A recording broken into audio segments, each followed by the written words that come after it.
الله وكفى وسلام على عباده الذين اصطفى أما بعد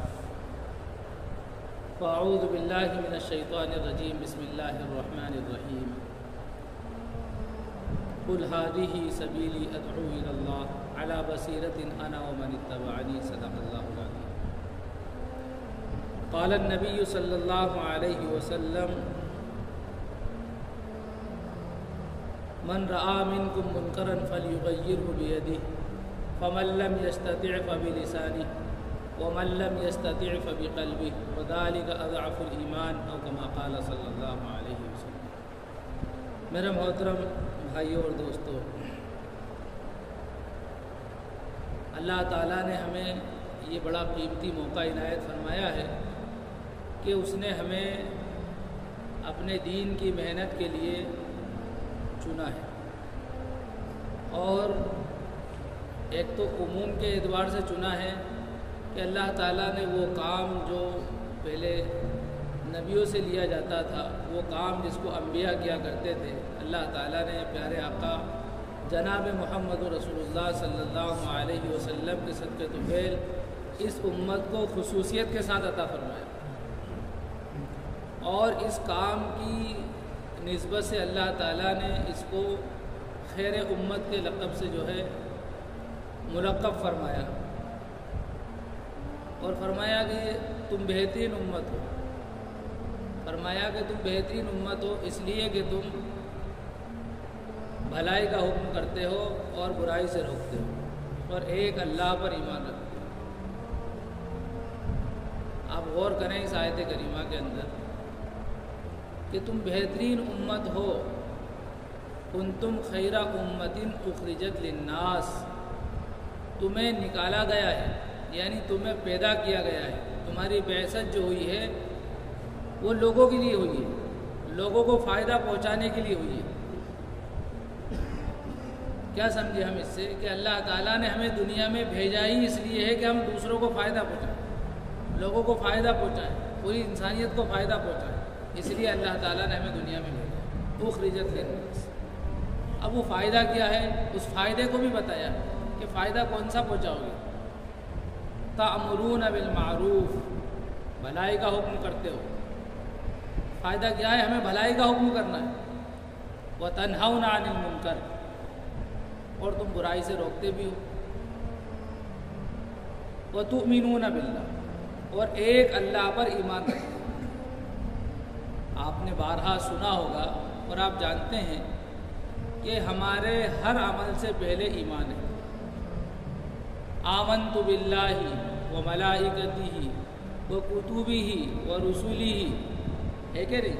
پہلے تذکرہ کس کا ہے؟ ایمان کا۔ والعصر ان الانسان لفی خسر الا الذین آمنوا وعملوا الصالحات وتواصوا بالحق وتواصوا بالصبر۔ پہلے تذکرہ کس کا ہے؟ الا الذین آمنوا، ایمان کا تذکرہ۔ آپ احادیث پڑھیں، قرآن پڑھیں، جہاں کہیں بھی آپ کو بات ملے گی تو پہلے ایمان کی ملے گی۔ ایمان، ایمان کے بعد اعمال۔ من عمل صالحا من ذکر او انثی وهو مؤمن، ایمان۔ تو ایمان کا لفظ پہلے تو بتایا ہے کہ ایمان کتنا ضروری ہے کہ بغیر ایمان کے چاہے جتنے بڑے اعمال کر لو اس کا کوئی فائدہ نہیں۔ دنیا میں تو ہو سکتا ہے چند روز تمہیں اعمال کے بدولت فائدہ ہو جائے، لیکن آخرت میں اس کا کوئی حصہ نہیں۔ تو بات یہ چل رہی تھی کہ ایمان کے بغیر چاہے جتنے بڑے اعمال کر دیے جائیں اس کا آخرت میں کوئی فائدہ نہیں۔ دنیا میں تو ہو سکتا ہے وقتی طور پر انسان کو فائدہ مل جائے، لیکن آخرت میں بغیر ایمان سے کیے ہوئے اعمال کا کوئی فائدہ نہیں۔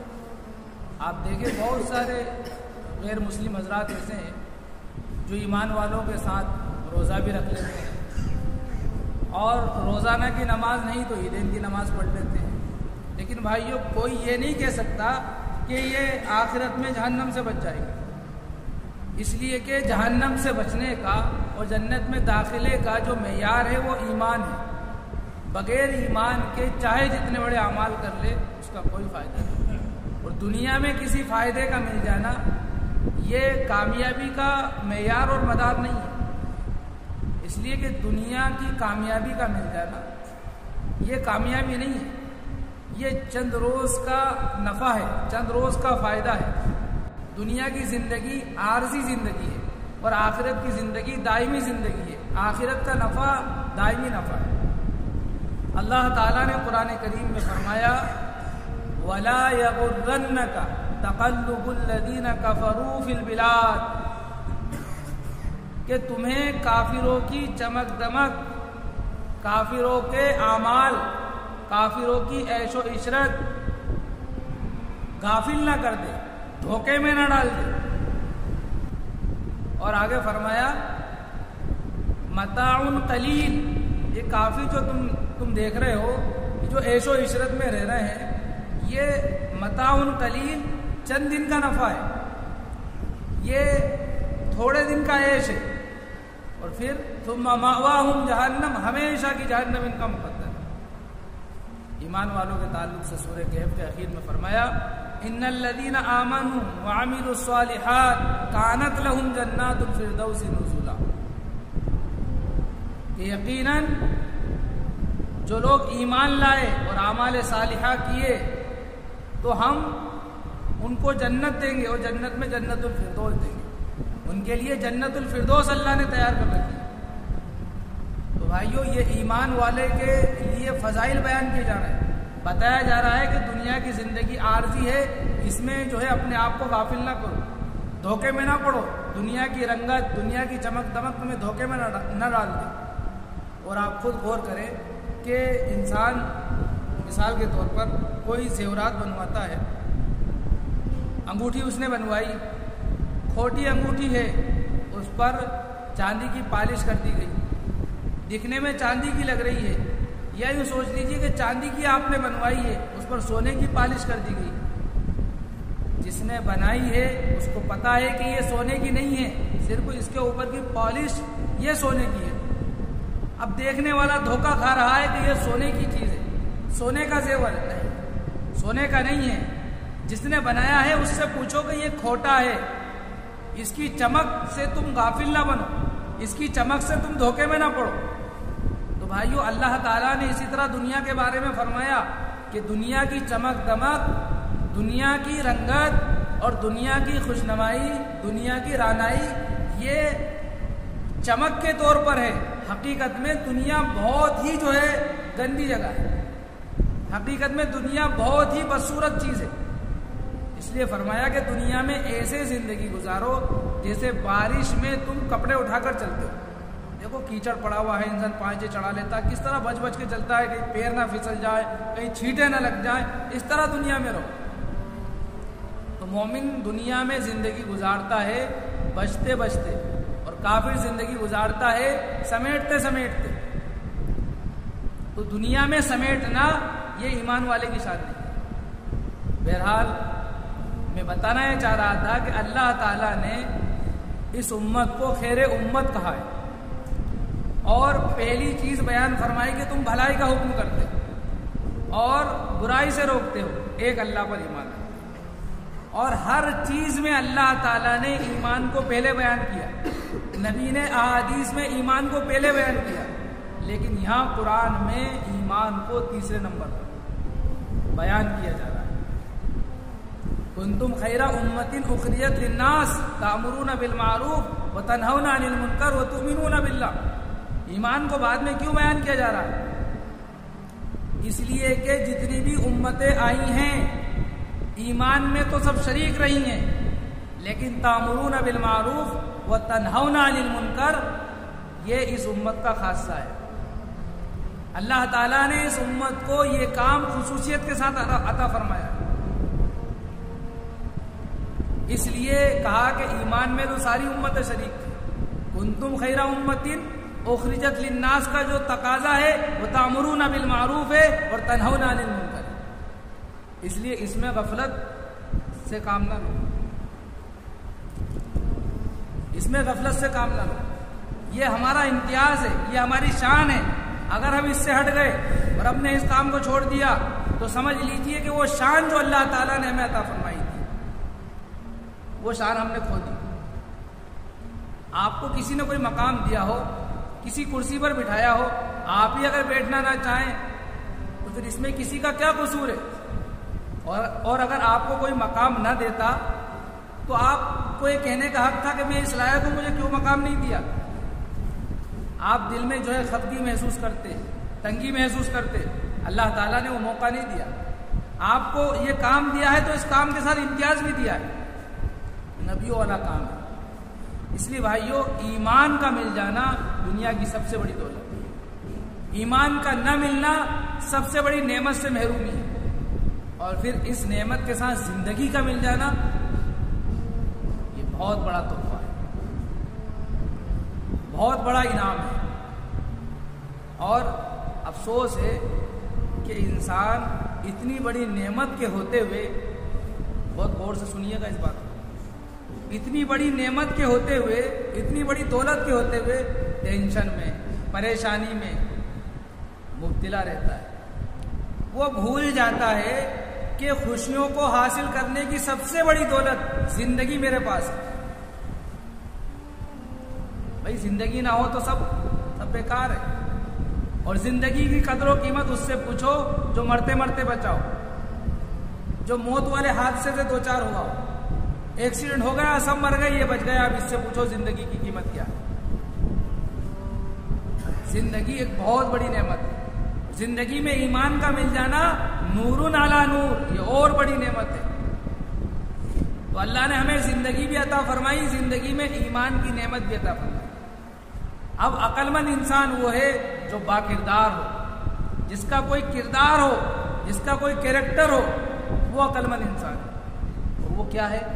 اپنی ذمہ داریوں کو سمجھنا. جو ذمہ داری ہمارے اوپر عائد کی گئی ہیں ان کو پوری طریقے سے انجام دینا، ان کو نبھانا، ان سے کترانا نہیں، بھاگنا نہیں.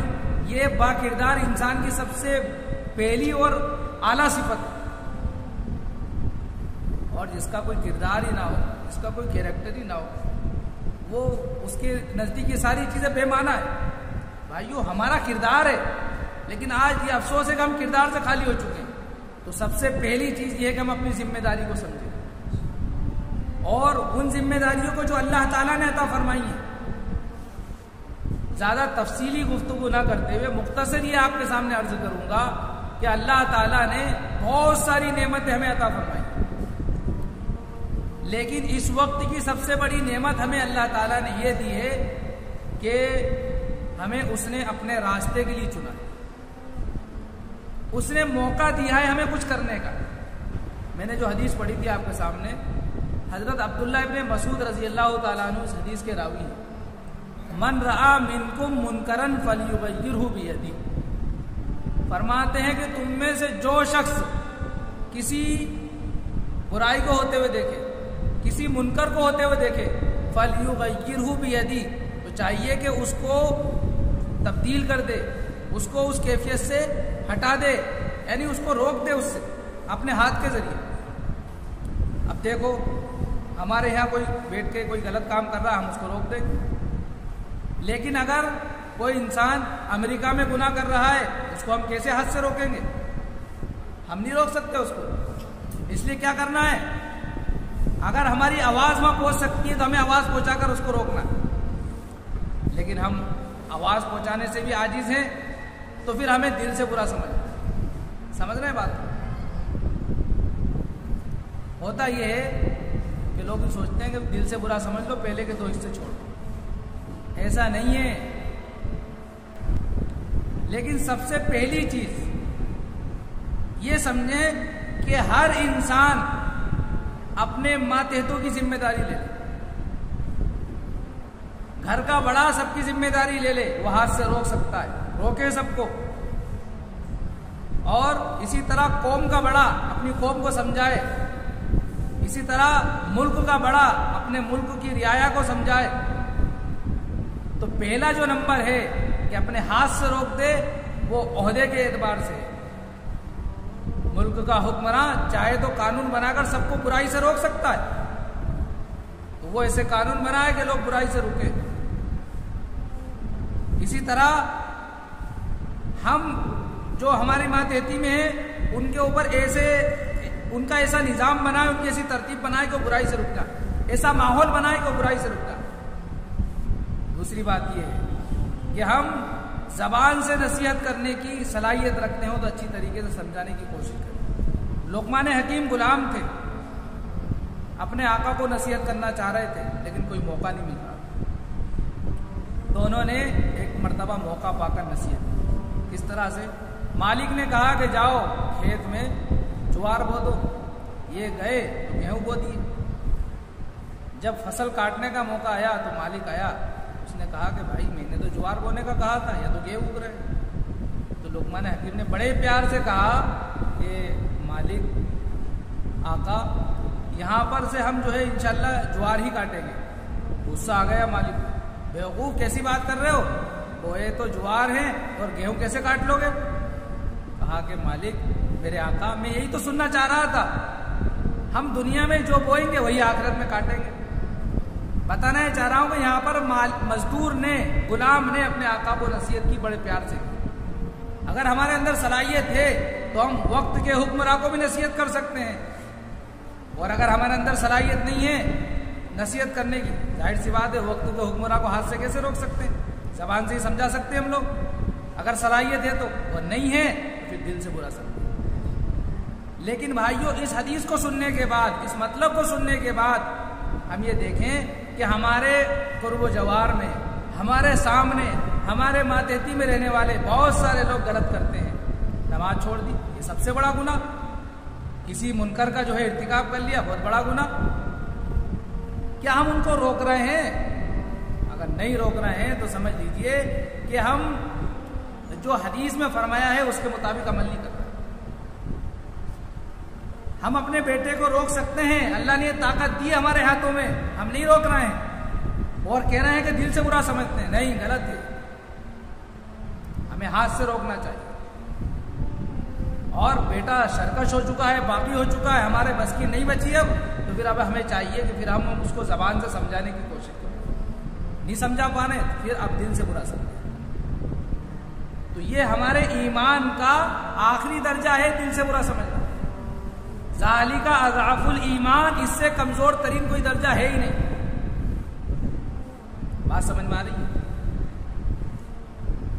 تو اللہ تعالیٰ نے اپنے نبی سے فرمایا کہ کہہ دیجیے آپ اپنی امت سے قل ھذہ سبیلی ادعو الی اللہ، دین کے احکام بیان فرمائے اور یہ کہا کہ آپ کہہ دیجیے کہ جو میں کام کر رہا ہوں یہ میرا راستہ ہے۔ قل ھذہ سبیلی ادعو الی اللہ، یہ میرا راستہ ہے کہ میں لوگوں کو اللہ کی طرف بلاتا ہوں۔ ادعو الی اللہ، لوگوں کو اللہ کی طرف بلانا نبی فرما رہے ہیں کہ میرا راستہ ہے، اور یہ نبی خود سے نہیں بلکہ اللہ کے حکم سے فرما رہے ہیں۔ علی بصیرۃ، بصیرت کے ساتھ۔ جب بصارت کا صحیح استعمال ہوتا ہے، علامہ ابن جوزی رحمۃ اللہ علیہ فرماتے ہیں کہ جب بصارت کا صحیح استعمال ہوتا ہے تو اللہ تعالیٰ بصیرت عطا فرماتا ہے، اور جب بصارت کا غلط استعمال کرتا ہے تو اللہ تعالیٰ بصیرت سے تو محروم کرتا ہی ہے، بصارت سے بھی محروم کرتا ہے، پھر اندھا ہو کے مرتا ہے۔ اس لیے نگاہوں کا صحیح استعمال کرنا سیکھیے۔ اللہ تعالیٰ ہم سب کو بصیرت بھی عطا کرے اور صحیح بصارت بھی عطا کرے۔ تو بصارت کا مل جانا بہت بڑی ایک نعمت ہے، لیکن بھائیوں یہ اعمال اور فکر اور صحیح معنوں میں جو وہ جذبات جو دین کی طرف جو ہے راغب ہوں، وہ جذبات جو صحابہ سے میچ کھاتے ہوں، ایسے جذبات جب آ جاتے ہیں، ہم لوگ جذبات سمجھتے ہیں بھڑک جانا، تیز میں آ جانا، لڑ لینا، جھگڑا کر لینا، یہ جذبات نہیں ہے، یہ تو بے وقوفی ہے، یہ تو بے وقوفی ہے۔ جذبات کا کیا مطلب ہے؟ جذبات کا مطلب یہ ہے کہ جو چیز اندر جذب ہے وہ باہر نکلے کسی طرح۔ اب کسی کے دل میں نفرت بھری ہے تو نفرت باہر نکلے گی، اچھائی بھری ہے اچھائی باہر نکلے گی، تو یہاں جس جذبات کی قدر شریعت نے کی ہے وہ ایسے جذبات ہیں. ایک واقعہ لکھا ہے کتابوں کے اندر کہ ایک اللہ والے نے دیکھا, جا رہے تھے راستے سے, ساتھ میں مریدین بھی تھے. بہت غور سے سنیے اس بات کو. ایک اللہ والے راستے سے جا رہے تھے, ان کے ساتھ میں کچھ مریدین بھی تھے. انہوں نے دیکھا ایک شخص کھڑے ہو کے پیشاب کر رہا. آگے چلے, تھوڑی دور جا کر ان بزرگ کو بھی جو ہے بزرگ تھے ان کو بھی پیشاب کی حاجت ہوئی. وہ پیشاب کرنے کے لیے بیٹھے, پیشاب کر کے فارغ ہو کے آگے چلے گئے. پھر دوسری جگہ بیٹھے, پھر پیشاب کے آگے چلے گئے. تو دو ایک مریدین تھے, انہوں نے وہاں بھی دیکھا تھا, یہاں بھی دیکھا. تیسری مرتبہ جب وہ بیٹھے پیشاب کرنے, پوچھ لیا کہ حضرت آپ نے وہاں بھی جو ہے پیشاب کیا تھا, تو پیشاب تو تھا ہی نہیں, وہاں تو خون تھا, یہاں بھی خون تھا, بیچ میں جہاں کیا وہاں بھی خون تھا. اتنا خون اگر آپ کا نکلے گا تو آپ جو ہے بیمار ہو جائیں گے, کمزوری آپ کو ہو جائے گی. کہا کہ ہاں بالکل میرے کو خون آ رہا ہے, لیکن اس کی وجہ کیا ہے؟ وہ جو شخص تھا جو کھڑے ہو کے پیشاب کر رہا تھا, جب میں نے اس کو دیکھا تو میرے دل میں بڑی بے چینی ہوئی. میرے اوپر غم سوار ہو گیا کہ میرے نبی کی سنت کو کھلم کھلا چھوڑ رہا ہے. بس اس کا صدمہ اتنا ہوا, اس کی ٹینشن اتنی ہوئی کہ میرا جو ہے پیشاب خون میں تبدیل ہو گیا. اتنا غم, اتنی فکر. بھائیو جب ہم لوگوں کی ہوگی تو پھر امت میں سدھار ہوگا. ایسے جذبات اگر ہیں تو پھر اس کی قدر کی جائے گی. بھڑکنے والے, تیز میں آنے والے, اپنی بھڑاس نکالنے والے جذبات, یہ تو سب بیوقوفی ہے. شریعت جذبات کی بھی قدر کرتی ہے, لیکن وہ جذبات ہونا چاہیے.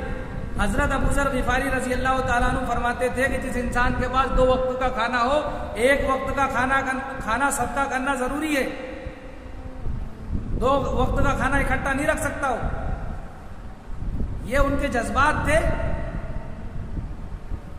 صحابہ کرام نے اس کی قدر کی, ان سے کچھ نہیں کہا, اس لیے کہ تقوی کے اعلیٰ مقام تک پہنچے ہوئے تھے. حضرت ابو ذر غفاری پڑھیے ان کی زندگی, آپ روئیں گے, آنسو تھمیں گے نہیں آپ کے. ایسی زہد و قناعت کی زندگی, زہد کے امام, تقوی کے امام, زہد و ورع کے امام, قناعت کے امام حضرت ابو ذر غفاری رضی اللہ. تو حضرت عمر رضی اللہ تعالیٰ عنہ نے فرمایا, ابو ذر تم بالکل صحیح ہو, تمہاری نفسیات اور تمہاری اندر کے جو جذبات ہیں وہ یہی ہیں. تم شریعت کے بہت پابند ہو. ایسا نہیں کہ دوسرے صحابہ نہیں تھے, مطلب ان کے اندر جو ہے غلبہ تھا, غلبہ حال کی کیفیت تھی. اس لیے کہا کہ ابو ذر تم دوسرے علاقے میں چلے جاؤ اور وہاں پر زندگی پسند کرو. انہوں نے وہاں جانا پسند کیا, لیکن وہ کیفیت, وہ جذبات انہوں نے ختم نہیں کیا. جس طرح ہم لوگوں کے درمیان کسی سے غلطی ہو جائے, کوئی کچھ ہو جائے, وہ جذبات میں جاتا ہے اور اسی پر اڑا رہتا ہے, اگرچہ اس کے جذبات غلط ہو. ایسا نہیں ہونا چاہیے. تو بہرحال جذبات کی شریعت قدر کرتی ہے. ہم یہ بتانا چاہ رہے ہیں کہ جو میں نے آپ کو سنایا ہے اس کی روشنی میں آپ اپنی فکر سے کیجیے.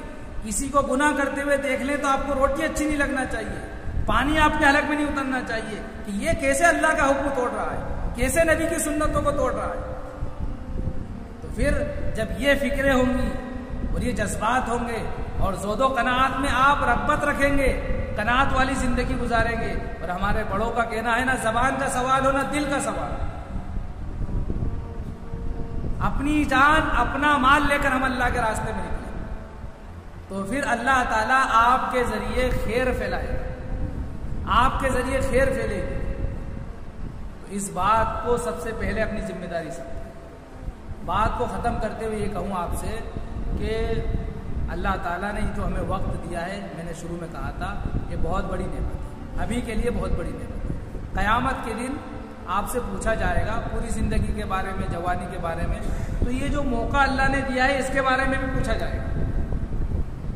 ابھی آپ 3 دن میں نہیں آئے تھے تو کہہ سکتے تھے کہ صاحب وہ ٹائم نہیں ملا, یہ نہیں ملا, وہ نہیں ملا.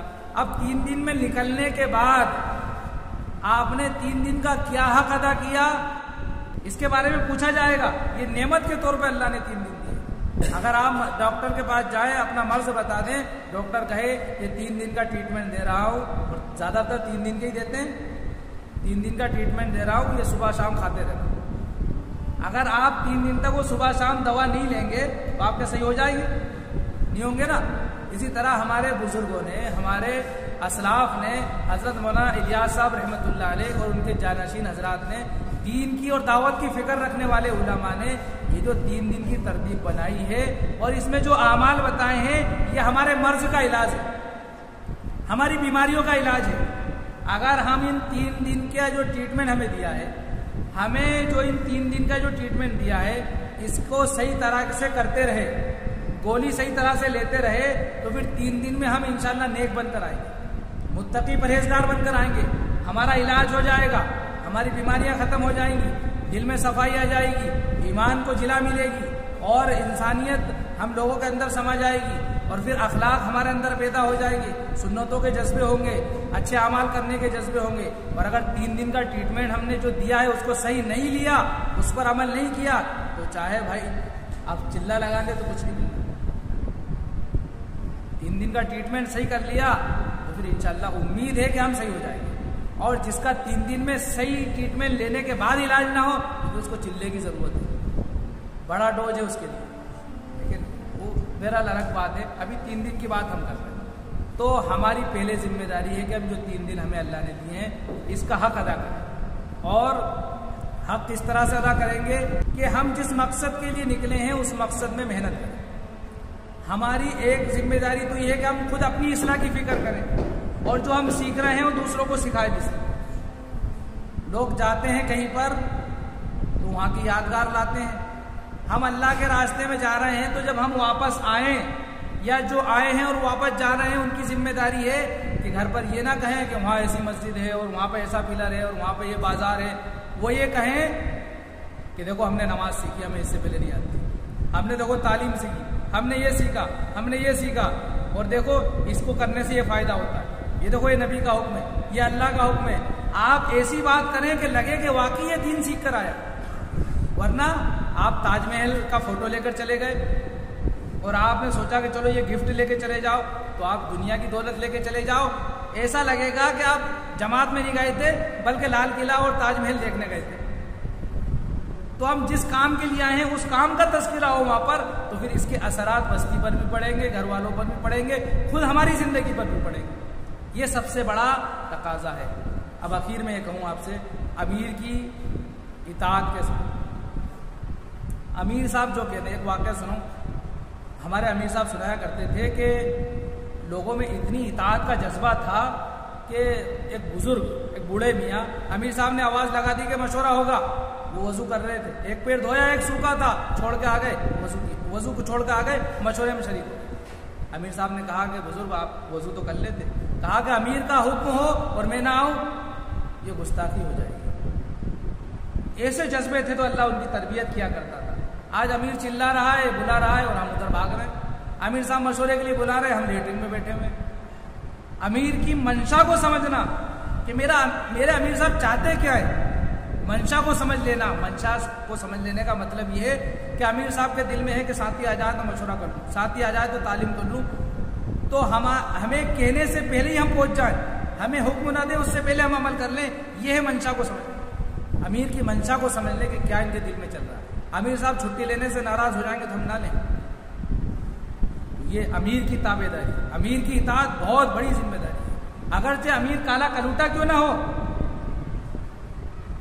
امیر کی اطاعت بہت بڑی ذمہ داری ہے۔ اس کے بعد مسجد کی 4 دیواری میں ہمارا وقت گزرے، اور جب طے کر دیا جائے کہ تمہیں گشت میں جانا ہے، عمومی گشت کرنا ہے یا خصوصی گشت کرنا ہے یا ملاقاتوں میں جانا ہے، تو ہم اس کے لیے محنت کریں، اور لیکن اس کے علاوہ جو وقت ملے وہ مسجد کی 4 دیواری میں گزاریں۔